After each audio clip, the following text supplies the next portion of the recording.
기쁘게 받으신 줄로 믿습니다.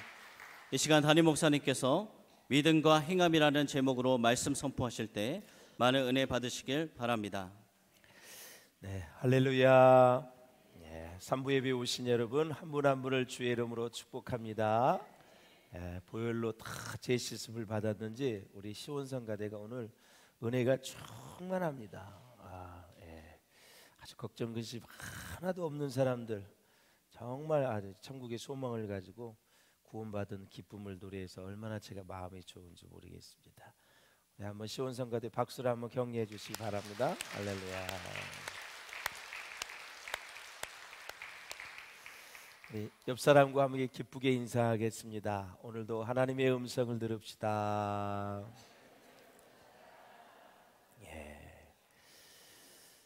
성공하는 사람들의 7가지 습관이라는 책이 있지요. 스티븐 코비가 지은 책인데 이 책에 보면은 이제 여러 가지 좋은 내용도 이제 많이 나오는데 이 스티븐 코비는 성공하는 인생과 경영에 대한 베스트셀러의 저자입니다. 그리고 세계적으로 유명한 강연가입니다. 그는 여러 회사나 기관에서 한번 강연을 할 때마다 엄청난 수익을 올리기로 유명했던 그런 사람입니다.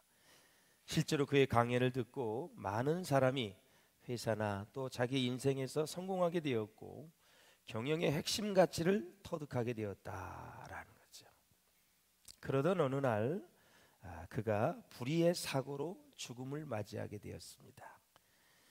그가 죽기 전에 알려진 사실이지만 그는 건강도 좋지 않았고 사업에 큰 빚을 지고 있었던 것이 세상에 다 알려지게 되었어요. 그가 죽기 전 사업에 실패하고 비관하고 있을 때 TV 기자와 인터뷰를 가졌는데 그 기자는 다음과 같은 질문을 했다고 합니다. 당신은 성공하는 사람들의 7가지 습관으로 많은 사람을 성공하게 했는데 왜 정작 당신의 사업은 실패했습니까? 그때 스티븐 코비가 이렇게 말했다고 합니다. 내가 말한 대로 살지 못했습니다. 강연은 수없이 많이 나가서 했지만 성공하는 사람들의 7가지 습관이 무언지를 잘해서 많은 사람들에게 도움을 줬지만 나는 그대로 살지 못했습니다. 말한 대로 살지 못했다라는 것이죠. 이것이 그의 사업 실패에 대한 아주 매우 간결한 답변이었습니다. 사랑하는 성도 여러분, 오늘날 그리스도인들도 하나님의 말씀 성경을 많이 듣고 알고 있지만 혹시 행함이 따르지 않는 경우는 없는지 저와 여러분이 오늘 한번 살펴보고 행함이 있는 믿음이 얼마나 중요하고 소중한지 우리 한번 같이 살펴보면서 큰 은혜가 있으시기를 주의 이름으로 축원을 드립니다. 사랑하는 여러분, 야고보서 2장 14절은 2가지의 질문으로 시작을 하는데 같이 한번 읽어보겠습니다. 시작. 내 형제들아, 만일 사람이 믿음이 있노라 하고 행함이 없으면 무슨 유익이 있으리요? 그 믿음이 능히 자기를 구원하겠느냐. 아멘. 우선 야고보의 말씀에 보면 믿음이 우리에게 엄청나게 많은 유익을 가져다 준다. 믿음이 없이는 하나님을 기쁘시게 할 수 없기 때문에 믿음은 우리의 삶에 많은 유익을 주어요. 그리고 오늘 14절에 보면은 구원을 주신다. 할렐루야. 구원을 주신다. 믿음은 이 세상을 살아가는 데 있어서 필요한 유익한 것들을 많이 제공해 줄 뿐만 아니라 결국에는 우리를 구원으로까지 인도한다라는 것입니다. 구약 성경을 한번 보실까요? 모세는 지팡이 하나만 가지고 애굽의 왕 바로를 이겼습니다. 수백만 명의 이스라엘 백성을 노예 상태에서 구원해냈지요. 엘리야는 어떤가요? 믿음으로 기도해서 그 기도의 힘만으로 3년 반 동안 이스라엘 땅에 비가 안 오고 그가 믿음으로 다시 기도하니 땅이 정말 하늘에 비를 받아서 많은 열매를 맺었느니라. 놀라운 일이지요. 말이 3년 반이지요. 1년만 여러분 기근이 와도 엄청난 피해가 있는데 3년 6개월 동안 또 다시 오니까 비가 왔다. 다 믿음의 기도인 것입니다. 뿐만 아니라 여러분, 또 엘리야가 기도했을 때 하늘에서 불이 떨어졌지요. 그래서 450명의 바알 선지자, 400명의 아세라 선지자를 쳐서 이겼다, 승리했다라는 거죠. 그래서 그 많은 제사장들을 이기고 하나님의 살아계심을 만방에 나타냈던 사람이 엘리야였습니다. 또한 복음서에 보면 제자들이 예수님과 함께 이제 호수를 건너갔습니다. 갑자기 풍랑을 만났어요. 제자들은 물에 빠져 죽는 줄 알고 두려워했습니다. 자기들의 힘으로 배를 육지적으로 돌려보내려고 애를 쓰는데 안 되는 거예요. 그러다가 도저히 안 되자 이제 주무시는 예수님을 깨웠습니다. 예수님은 평안하게 주무시고 계시는 거예요. 안 되니까 예수님을 깨우는 거예요. 그러니까 예수님께서 다 바람을 명했어요. 바람아 잔잔하라. 그랬더니 그냥 모든 것을 배를 삼킬 것만 같은 파도가 쫙 잔잔해지는 거예요. 그리고 예수님이 무슨 말씀을 하셨어요? 제자들에게 믿음이 적은 자들아 왜 의심하느냐라는 거죠. 자연을 다스리는 예수님, 그분이 하나님이십니다. 놀라우신 분이죠. 여러분의 인생에 풍랑이 올 때 예수님을 꼭 찾을 수 있기를 바라고 예수님께서 여러분의 인생의 풍랑을 잔잔하게 해주시리라 믿습니다. 믿음이 필요한 거예요. 믿음. 그래도 제자들이 예수님을 찾았기 때문에 예수님이 다 풍랑을 잔잔하게 해주셨어요. 뿐만 아니라 예수님께서 높은 산에서 기도하셨지요. 영광스러운 모습으로 변화된 변화선 사건을 잘 알죠. 베드로, 야고보, 요한 세 명이 아주 예수님의 사랑을 받는 제자입니다. 그때 산 아래에 있던 제자들은 귀신 들린 아이 하나를 계속 기도를 해줬는데 이 귀신이 나가지를 않는 거예요. 고치지를 못했어요. 굉장히 애를 쓰고 힘이 들었어요. 나중에 예수님께서 산에서 내려오셨지요. 그 아이의 귀신 들림을 단번에 고쳐주셨어요. 그때 제자들은 예수님께 조용히 나와서 묻습니다. 왜 우리는 그런 능력을 행하지 못합니까? 왜 우리는 그런 귀신 하나 내어쫓지 못합니까? 뭐라 그랬어요? 기도 위에는 이런 유가 나갈 수가 없느니라. 믿음의 기도 위에는 이런 유가 나갈 수 없느니라 라는 거예요. 믿음의 기도는 병든 자를 구원한다고 야고보서에 말씀하고 있어요. 의인의 간구는 역사하는 힘이 많다 그랬어요. 여러분들이 그런 사람이 될 수 있기를 주의 이름으로 축원합니다. 사랑하는 여러분, 예수님은 또 열매 없는 무화과 나무를 보시고 저주를 했어요. 큰 나무가 예수님이 저주하자마자 말라서 죽어버리고 말았어요. 너무나 놀란 거죠. 여러분 궁금하면 한번 이 꽃에다가 저주를 해보세요. 가서 여러분의 정원에 있는 나무에 또 화분에 저주를 한번 해보세요. 오늘 오후에 우리 추대식이 있어서 많은 화분이 와 있어요. 한번 저주를 해보세요. 잘 되나 안 되나. 예수님이 열매 없는 나무를 보고 그 자리에서 저주를 했어요. 나무가 탁 말라버렸어요. 완전히.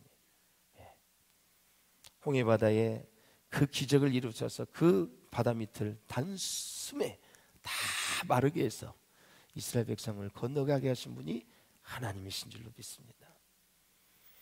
그래서 제자들이 나중에 나무가 죽은 것을 보고 놀랐습니다.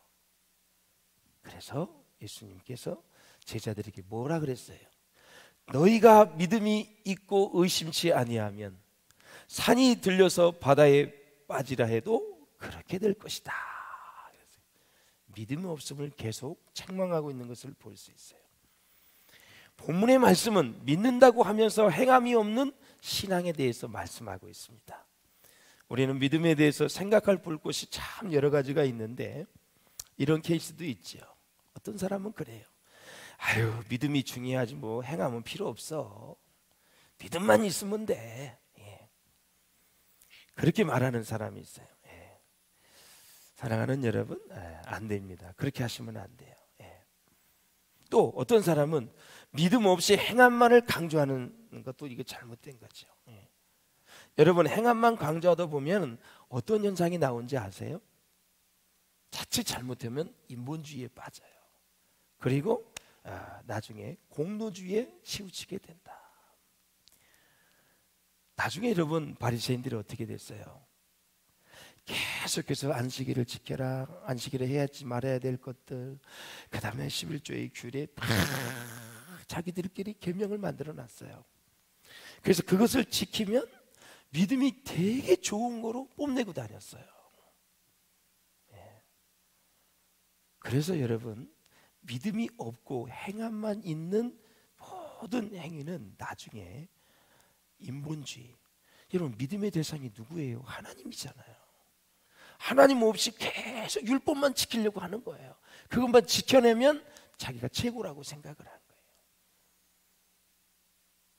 그래서 나중에 이제 그들이 율법주의 신앙에 빠지게 되어지죠. 계명을 지키지 않은 사람을 손가락질하면서 계속 정죄하고 판단하는 거예요. 너 왜 주일 안 나왔어? 하면서 그따위 신앙 가지고 하려면 신앙생활 하지 말라고 하면서 막 야단을 치고, 도대체 너는 믿음이 있는 거야 없는 거야 하면서 그렇게 막 따져들고 그러지요. 은혜가 없이, 성령의 능력의 역사가 없이 그저 계속 율법만 강조하는, 그것도 정정히 조심해야 된다라는 거죠. 갈라디아서 3장 3절을 한번 같이 읽어보겠습니다. 시작. 너희가 이같이 어리석으냐, 성령으로 시작하였다가 이제는 육체로 마치겠느냐. 아멘. 갈라디아 교회를 보니까 예수 믿으면 구원받잖아요. 근데 자꾸 할례를 항하라는 거예요. 할례를 해야 구원이 완성된다고 얘기하면서 여러 가지 율법을 계속 강조를 하는 거예요. 그래서 성령으로 시작했다가 성령의 역사에서, 내 마음에 성령의 역사하니까 예수 그리스도를 구주로 모셨어요. 받아들였어요. 구원을 받았어요. 그러면 그 은혜에 감사하면서 행함을 하면 되잖아요. 그런데 자꾸 할례를 항하라고 그러는 거죠. 그래서 성령으로 시작하였다가 이제는 육체로 마치겠느냐, 그런 얘기를 하는 거예요. 행함만 강조하다 보면 믿음은 빠져나가고 나중에는 율법주의만 남게 된다. 그래서 신앙생활 오래되면은 진짜 조심해야 될 게 이거예요. 주일날 아무 생각 없이 오늘 주일이니까 가는 거, 이거 말고요. 이렇게 되다 보니까 이제 매너리즘에 빠지게 되고 나중에는 주일 안 지키면 무서워, 하나님 벌 내릴 것 같아, 이런 마음에 빠져들어가는 거예요. 금요일 토요일부터 주일이 기대가 돼야 돼요. 예수님이 금요일날 돌아가셨잖아요. 내 죄를 위해서 죽으셨잖아요. 그 죄에 대한 죽음, 감사, 그런 것들, 십자가의 사랑을 막 묵상하면서, 나 같은 죄인이 어떻게 구원을 받을 수 있느냐 막 묵상하면서 주일을 기다리면서 신령과 진정으로 예배하고 전심으로 주님 앞에 나아갈 때 그 예배를 사모하고 주실 말씀을 기대하면서, 하나님 이 있는 모습대로 왔습니다, 나를 받아주시옵소서, 이렇게 뜨거운 사랑을 가지고 하나님 앞에 드리는 거예요. 주님을 사랑한다고 고백하면서, 나를 얼마나 많이 사랑해 주셨습니까? 그 증표로 하나님의 아들, 하나밖에 없는 아들을 이 땅에 보내주셨잖아요. 그것이 하나님의 사랑의 확증이잖아요. 하나님이 나를 뭐로 사랑했느냐 이렇게 묻는 사람에게 말씀에 나와 있잖아요. 아들을 보내주심으로 하나님의 사랑을 너희들에게 확증했다, 확실히 증명하여 보여주었다라는 거예요. 그것이 예수님 아니십니까? 그런 마음을 가지고 주일을 섬기는 거죠. 할렐루야. 무슨 일이 있는데, 어디 놀러 가야 되는데, 어디 가야 되는데 이 예배가 자꾸 걸림돌이 되면 안 되는 거예요. 이 예배만 없으면 내가 신바람 나게 등산 가고 골프 치러 가고 다 할 수 있는데, 이 예배가 걸림돌이 되면 이미 여러분의 믿음은 다 망가진 거예요. 오히려 이거 뭐야, 오늘 예배 드려야 되는데 왜 이렇게 잡동사니가 많이 나를 괴롭혀 하면서 쫙 정리를 하고 예배에 집중하면 이 사람이 주님을 사모하는 거죠. 예배가 걸림돌이 되면 안 돼요. 주의 종이 걸림돌이 되면 안 돼요. 말씀이 걸림돌이 되면 안 돼요. 말씀이 주인이 되어서 여러 가지 가지치기를 해야지요. 할렐루야. 이게 참 중요한 거예요. 그 다음에 선행에 근거해서 믿음을 평가하려는 것도 참 조심해야 됩니다. 예컨대 구제를 한번 생각해 봅시다. 구제를 많이 한 사람은 믿음이 있고 구제를 안 한 사람은 믿음이 없는 사람이다. 이렇게 보는 것도 문제가 있을 수 있죠. 물론 구제를 잘하는 사람은 믿음이 있을 수도 있어요. 그러나 제가 이 목회를 해보니까 구제를 잘하는 사람이 믿음이 있다고 볼 수는 없어요. 사람들에게 뭘 많이 선물을 줬다고 해서 그 사람이 믿음이 있다고 볼 수가 없어요. 식사를 많이 산다고 해서 믿음이 있다고 볼 수가 없어요. 그럴 경우도 많이 있어요. 그러나 그것이 정식 공식 법칙은 될 수 없다라는 사실이에요. 그것뿐만이 아니에요. 많은 봉사를 한다고 해서 그 사람은 믿음이 있다고 볼 수는 없는 거예요. 반면에 믿음이 있어서 그렇게 하는 분들이 거의 다 대부분이에요. 근데 그걸 일률적으로 말할 수 없다라는 거죠. 누가복음 21장 3절을 한번 같이 보십시다. 시작. 이 가난한 과부가 다른 모든 사람보다 많이 넣었도다. 자, 이제 헌금하는 것을 예수님이 딱 옆에서 보신 거예요. 연복기에 넣는 걸 보고 부자들이 교회에 나와 연복기에 헌금을 넣습니다. 가난한 과부도 넣습니다. 그것을 보시고 말씀하신 거예요. 누가 더 믿음이 큰 것이냐. 21장 4절을 한번 읽어보세요. 시작. 저들은 그 풍족한 중에서 헌금을 넣었거니와 이 과부는 그 가난한 중에서 자기가 가지고 있는 생활비 전부를 넣었느니라 하시니라. 아멘. 중요한 것은 이 과부는 마음의 전부를 바친 거예요. 생활비 전부를 드린 거예요. 아니 생활비가 없으면 살 수가 없잖아요, 여러분. 그렇죠? 생활비. 그러면 부자의 생활비가 더 많이 나올까요? 가난한 과부의 생활비가 많이 나올까요? 어려워요? 그렇게 어려워? 다시 묻습니다. 부자의 생활비가 많이 나올까요? 가난한 과부, 혼자 사는 사람의 생활비가 많이 나올까요? 그렇죠. 예, 대답해 줘서 고마워요. 예, 부자가 생활비가 많죠. 과부는 그게 전부예요, 여러분. 그래서 헌금도 수입에 비례해서 드려야 한다는 것을 우리에게 보여주고 있어요. 그래서 본문은 거짓 믿음과 외식적인 믿음에 대해서 비판하고 있는 것입니다. 초대교회 공동체 안에는 가난하고 아주 어려운 형제 자매가 많이 있었습니다. 그래서 야고보서는 뭐라고 얘기했냐면 구체적으로 가난한 형제 또 도움이 필요한 사람들을 외면하는 신앙은 참된 믿음이 아니라는 거죠.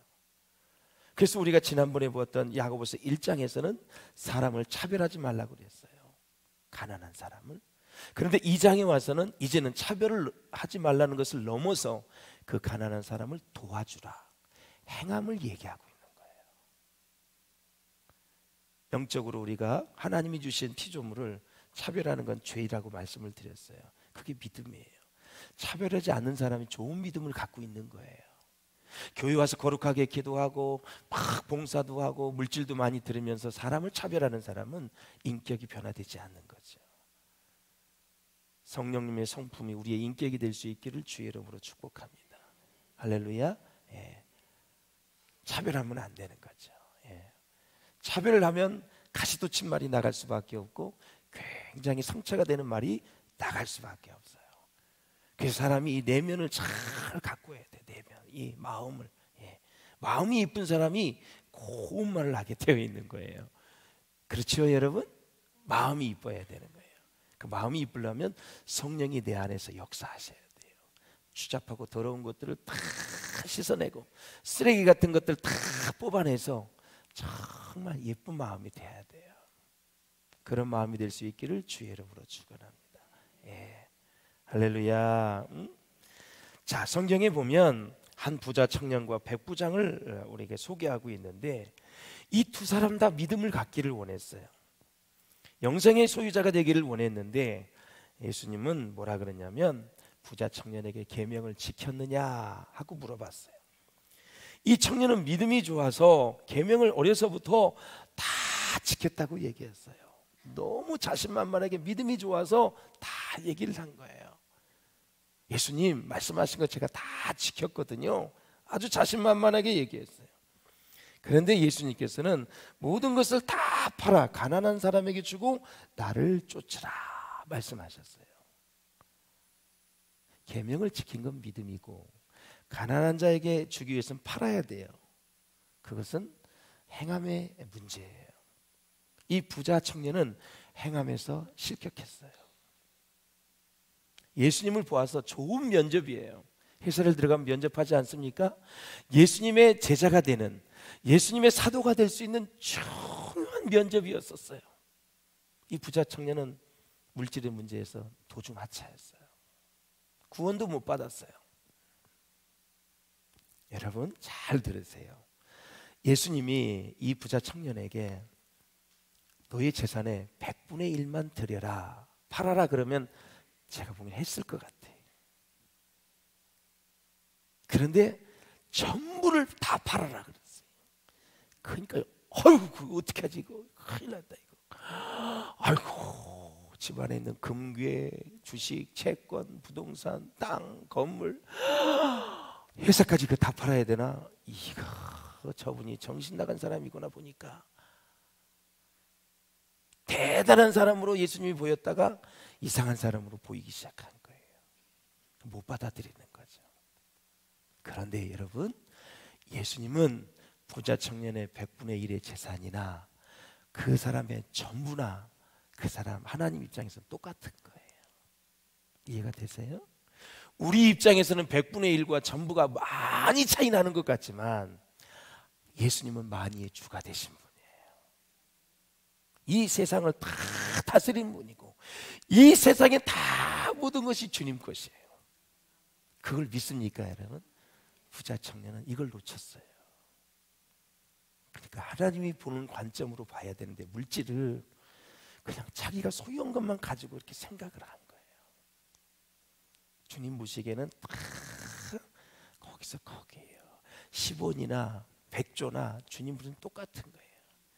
100원이나 1000조나 주님 보시기엔 똑같은 거예요.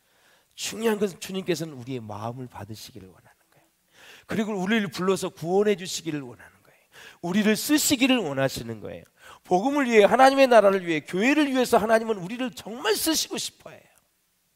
성경을 깨닫고 보니 하나님 앞에 쓰임받는 것이 최고의 축복이에요. 그거 쓰임받는 것에 걸림돌이 된다면 여러분 빨리 그것을 제거하는 게 좋아요. 다 은혜로 제거할 수 있기를 주의 이름으로 축원을 드립니다. 할렐루야. 사랑하는 여러분, 우리가 믿는 하나님은 어떤 분이십니까? 이 세상의 모든 명예와 재산을 다 희생하고서도 붙잡을 만한 가치가 있다라는 것이에요. 그러나 이 부자 청년은 돈이 많았기 때문에 고민을 하면서 슬픈 기색을 띠고 집으로 돌아가서 영영 예수님과 빠이빠이 해버리고 말았어요. 여러분, 공생의 기간에 예수님 한번 만나는 게 얼마나 큰 축복입니까 여러분? 그렇죠? 이 부자 청년 이름도 없어. 만약에 예수님을 따라다녔으면 이름이 나와서 아마 향유 옥합을 부은 그 마리아처럼 계속해서 복음을 전하는 곳마다 전해졌을 거예요.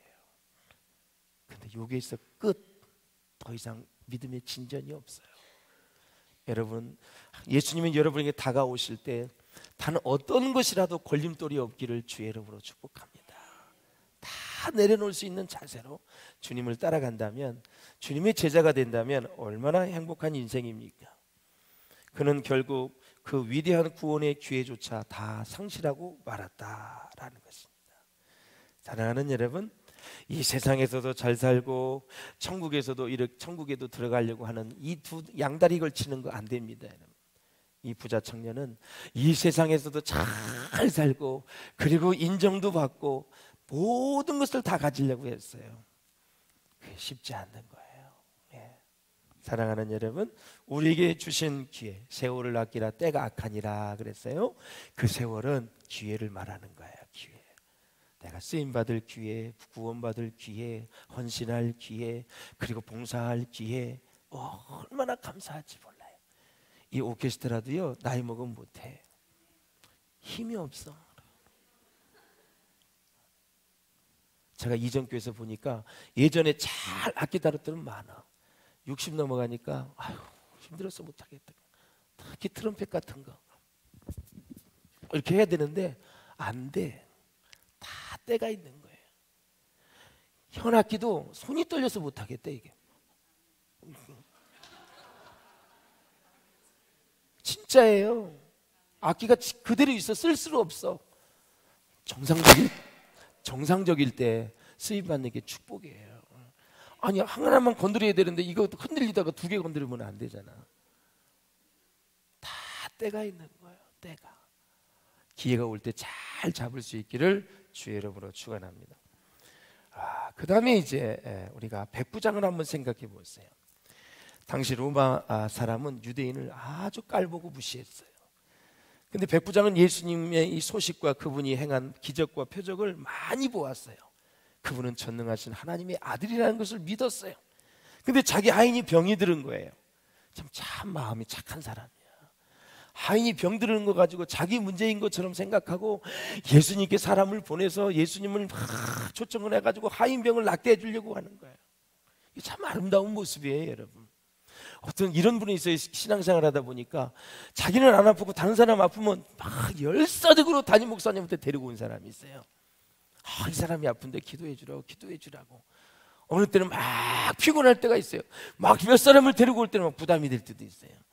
그런데 그게 나쁘지 않다는 거예요. 그 정성과 그 마음이 참 예쁘게 보이는 거예요. 그 믿음이잖아요. 목사님을 통해서 기도받으면 뭔가 긍정적인 신호가 나올 것을 믿으니까 데리고 오는 거 아니에요? 아니, 목사님한테 가는데 하나도 병도 안 낫고 하나님 뭐 해나 마나 기도 해나 마나 이런 생각 가지면 누가 데리고 오겠어요? 근데 다 데리고 오는 거예요. 근데 그 마음이 참 예쁜 거예요. 백부장이 그런 거예요. 그래서 예수님이 딱 이제 초청을 받고 가실 줄 알았는데, 그런데 예수님이 딱 집으로 간다니까 백부장이 뭐래요? 오실 필요 없습니다. 너무나 바쁘신 분인데 기도만 해주시면 됩니다. 말씀만 해주시면 됩니다. 세상에. 그런데 예수님이 그때 딱 말씀을 했는데 그 순간에 그 멀리 떨어져 있던 자기 하인의 병이 나은 거예요.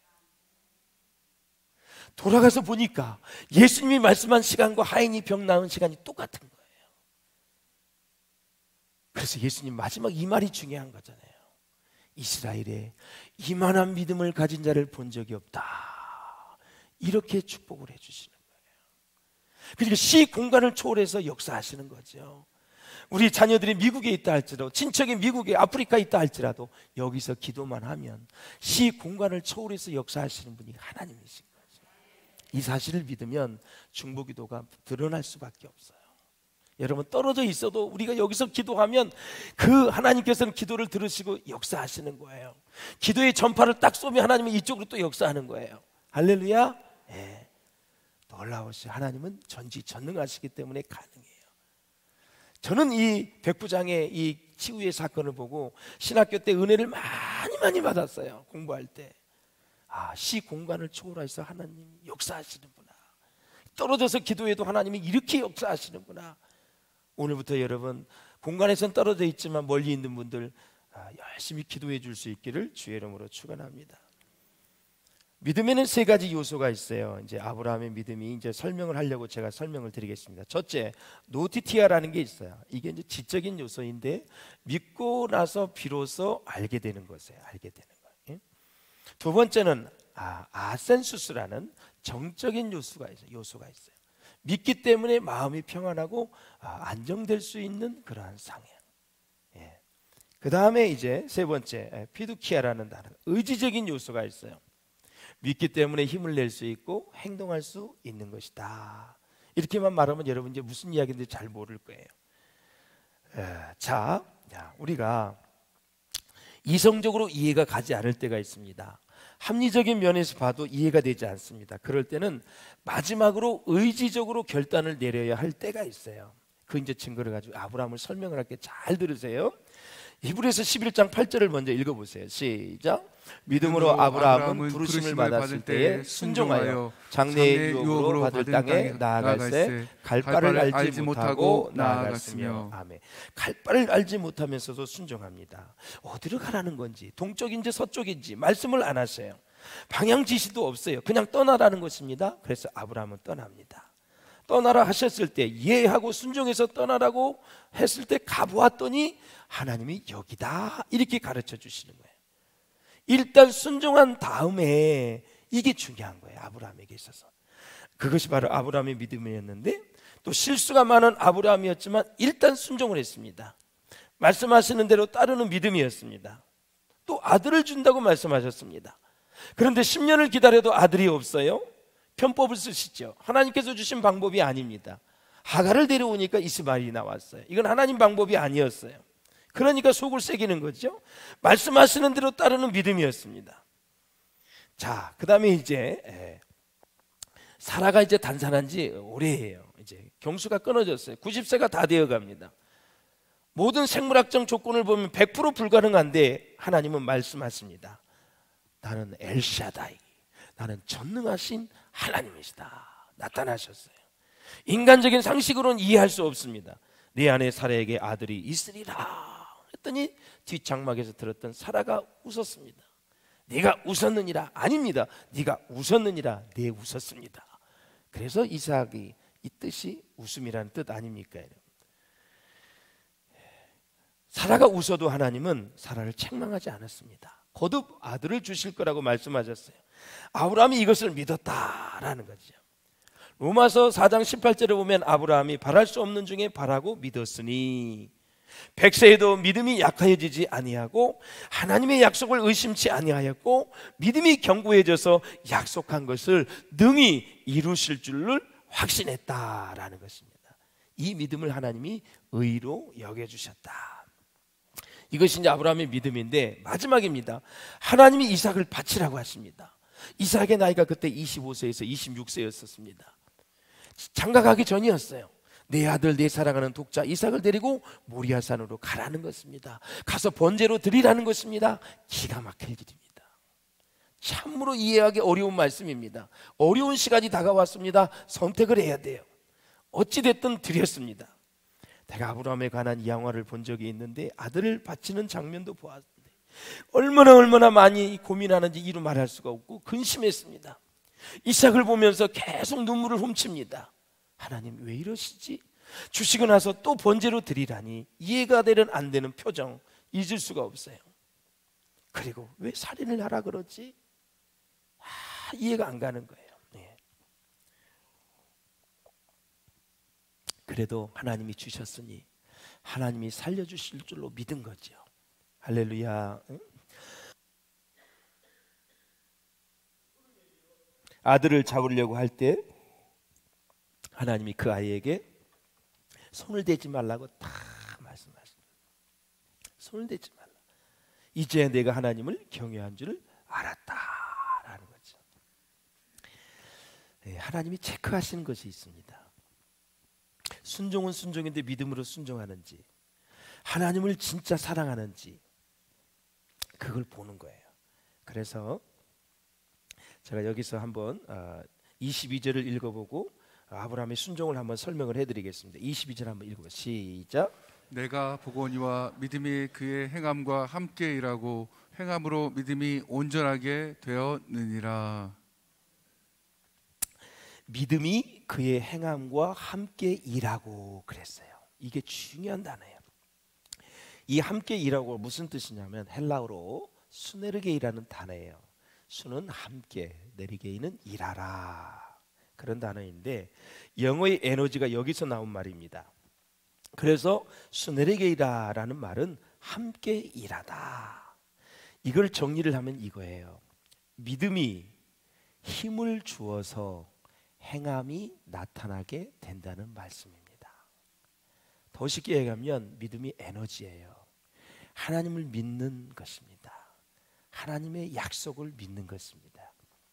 그렇게 되어지면 그 믿음이 바로 힘을 주어서 행함이 나타나게 된다. 우리가 이런 말 하잖아요.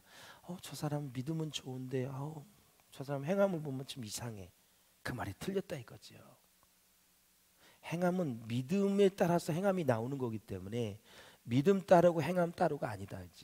이 사람이 행함이 잘못되었다면 믿음도 없는 것입니다. 그런 말을 하시면 안 돼요. 믿음은 좋은데 저 사람 행동 이상해. 믿음이 나쁘기 때문에, 안 좋기 때문에 행함이 그렇게 온 거예요. 그래서 우리가 돌아봐야 된다는 거예요. 그래서 아브라함의 믿음을 보면은 정리를 하자면 이겁니다. 믿음에 대해서 먼저 알고 느끼고 그 다음에 순종하려는 것은 잘못이다 이거죠. 여러분, 아들을 바치라 그러는데 아브라함이 이해했습니까? 이해 못했어요. 하나님이 살인자인데 그걸 또 각을 뜨라는 것은 손 자르고 발 자르고 머리 자르고 다 잘라서 드리고 그걸 번제로 다 태우는 거예요. 그건 이방인들이 하는 짓이잖아요, 당시에. 그런데 하나님이 약속의 자녀라고 했는데 각을 떠서 태우라니, 인신제사를 드리라니, 이건 진짜 이해할 수 없는 일이에요. 그래서 아브라함의 믿음이 대단한 거예요, 여러분. 우리가 쉽게 생각하면 안 돼요. 그런데 그걸 일단은 한 건데 아브라함이 다 알고 느끼고 순종한 것이 아니라라는 거죠. 순서가 어떻게 되냐면, 그러면 먼저 순종하고, 이게 의지적인 거예요. 먼저 순종하고 그 다음에 깨달았어요. 뭐 때문에 깨달았어요? 어린 양을 준비하셨잖아요. 매 준비했잖아요. 이렇게 준비하셨구나, 깨달은 거예요. 이게 지식의 면이에요. 세 번째, 어린 양을 데리고 나서 아들이 안 죽었고 뺏긴 게 아무것도 없이 믿음의 조상으로 축복을 받았어요. 기쁨이 넘치잖아요. 그래서 이 세 가지예요. 먼저 순종하고 보는 거예요. 그리고 나서 왜 순종하게 했는지 하나님이 가르쳐 주세요. 그리고 나중에는 복을 주셔서 기쁨으로 살게 하시는 것이 바로 아브라함의 믿음이에요. 이게 핵심이에요, 여러분. 그러니까 주의 일을 할 때 다 이해하고 내 마음에 맞아야 되고 내 타산에 맞아야 되고 내 계산에 맞아야 된다고 생각하면 안 돼요. 먼저 순종하고 보면 나중에 순종할 수밖에 없도록 그렇게 하나님이 다 역사해 주셔서 너 참 순종하기를 잘했다 하면서 그 사람에게 복을 주어서 그의 감정이 기쁨으로 차고 넘치게 되는 거죠. 예. 그래서 야고보가 지금 아브라함을 예를 들고 기생 라합을 이해하게 되는 거예요. 정탐꾼이 갔을 때 기생 라합을 숨겨줬어요. 그렇죠? 듣고 나서. 그리고 나중에 기생 라합이 쳐들어왔을 때 다 구원함을 받았어요. 성경에서는 기생 라합이 정탐꾼을 숨겨준 게 행함이 있는 믿음으로 보는 거예요. 아브라함이 믿음의 조상이 된 이 사건을 풀이하면서 야고보가 그 얘기를 하는 거예요. 행함이 없는 믿음 그 자체가 죽은 것이다. 영혼이 없는 몸이 죽은 것처럼 행함이 없는 믿음은 그 자체가 죽은 것이다. 그래서 우리는 행함을 볼 때 왜 저 사람이 저러지? 그렇게 할 필요가 없어요. 믿음이 지금 부족하거나 잘못됐거나 잘못되었기 때문에 그런 행동을 하고 말을 하는 거예요. 그렇게 생각하면 사람을 미워할 필요가 없어요. 왜? 믿음이 부족해서 저러는구나, 이렇게 생각하면 사랑할 수 있어요. 왜 저 사람은 저렇게 진짜 돌아버리겠네. 사실 돌 때 많이 있거든요. 그런데 성경을 보면 그렇게 할 필요가 없어요. 믿음이 없기 때문에 그런 거예요. 그러면 이제 사람이 감정적으로 대하게 되면 너 죽고 나 죽고 다 죽는 거예요. 이게 여러분 아주 오늘 핵심이에요. 그래서 무슨 믿음의 일을 가지고 결정을 못 내릴 때는 열받지 마시고 그냥 믿음이 부족하시구나. 그래서 그때부터 그 영혼을 위해서 하나님 믿음을 주시옵소서 기도하시면 하나님께서 합력하여 선을 이루게 될 줄로 믿습니다. 우리가 튀르키예 오래 헌금하는 것도 마찬가지잖아요. 진짜 어렵잖아요. 예. 근데 요즘 커피값도 많이 올랐어요. 그냥 커피 한두 잔 값 우리가 같이 이렇게 해서 다 십시일반 보내면 또 먼 나라에 있는 사람들을 우리가 살릴 수 있잖아요. 하나님은 비전교를 보시는 거예요. 이런 일이 일어났을 때 진짜 그렇게 하시는지 우리 모두가 다 좋은 마음을 가지고 행함이 있는 믿음을 가지고 주님을 기쁘시게 할 수 있기를 바랍니다. 그래서 신앙은 순종입니다. 마지막 여러분, 신앙은 믿음으로 행하는 것입니다. 이 진리를 가지고 평생토록 믿음에 있어서 대장부가 되셔서 주의 역사를 이루는 거룩한 도구가 될 수 있기를 주의 이름으로 축원합니다. 기도하겠습니다. 함께 기도하실 때 하나님, 우리 모두가 다 먼저 다 알고 느끼고 그 다음에 순종하는 것이 아니라 우리가 의지를 발동하여 먼저 순종해 놓고 나중에 하나님이 어떻게 역사하시는지 하나님의 놀라우심을 깨닫고 그리고 하나님이 주시는 축복을 받을 수 있는 삶이 되게 해달라고, 아브라함처럼 기생나합처럼 아버지 행함이 있는 믿음을 가지고 하나님께 존귀하게 쓰임받을 수 있도록 그런 믿음을 우리에게 달라고, 우리 다 같이 주신 말씀을 생각하면서 주님